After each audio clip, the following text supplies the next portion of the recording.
एक समय की बात है, मां यशोदा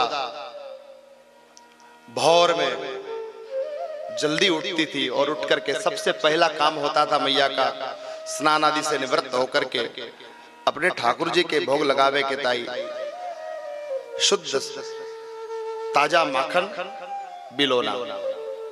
मां यशोदा माखन बिलो रही होती है और सूरज चढ़ आया, कृष्ण उठे हैं, जागे हैं। आज की इस भोर में कृष्ण का जो दर्शन हुआ वो अलग ही दर्शन हुआ। मां यशोदा काजल लगाया था संध्या काल में, कल सो गए थे कृष्ण भोजन करके, काजल लगा हुआ था और जब जागे ना कृष्ण तो जागते समय कन्हैया ने आंखों को मला, तो जब आंखों को मला तो जो काजल आंखों में लगा था वो काजल पूरी आंखों पर काला काला हो गया और रोते रोते, जैसे बाल लीला आपके बच्चे करते हैं ना।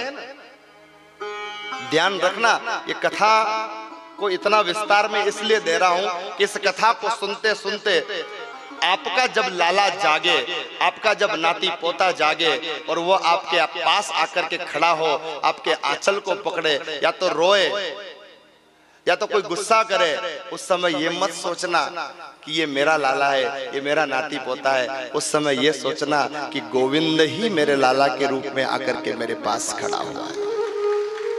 आप अपने बच्चों के अंदर अगर कृष्ण का दर्शन नहीं कर पाओगे तो फिर कहां कृष्ण का दर्शन करोगे?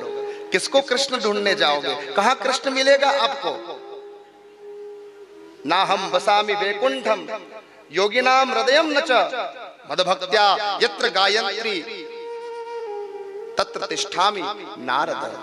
नारायण कहे नारद जी से, हे नारद, ना मैं वैकुंठ में रहता हूं, ना मैं योगियों के हृदय में रहता हूं।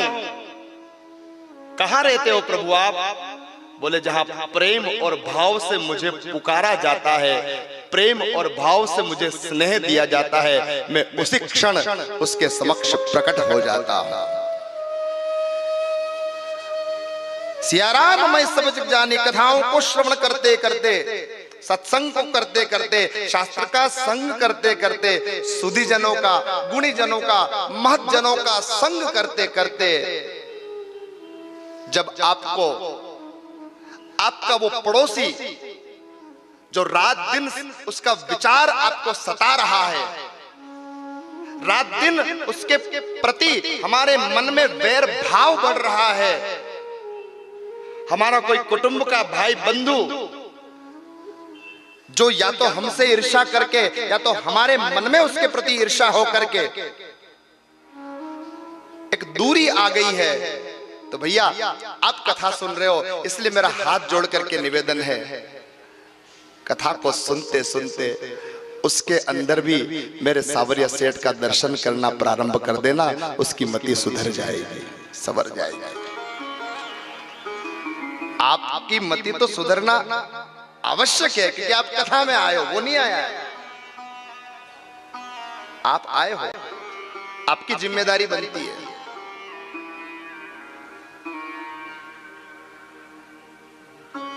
आपका लाला सावरिया सेठ का स्वरूप ही है, आपका कान्हा, कहती है नहीं मां, मेरा कान्हा आ गया, मेरा लाला आ गया, मेरा कान्हा आ गया, मेरा लाला आ गया।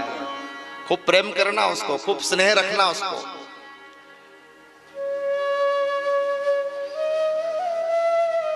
हरि की भक्ति करवाना। कभी कोई साधु जन आवे, कोई संत आवे ना, प्रणाम करवाना, उसके जीवन के अवलंब को, तुलसी शालिग्राम को बनवाना, ठाकुर जी की सेवा में उसकी मति लगे, ऐसा ऐसा ऐसा भाव उसमें प्रकट करने का प्रयास करना।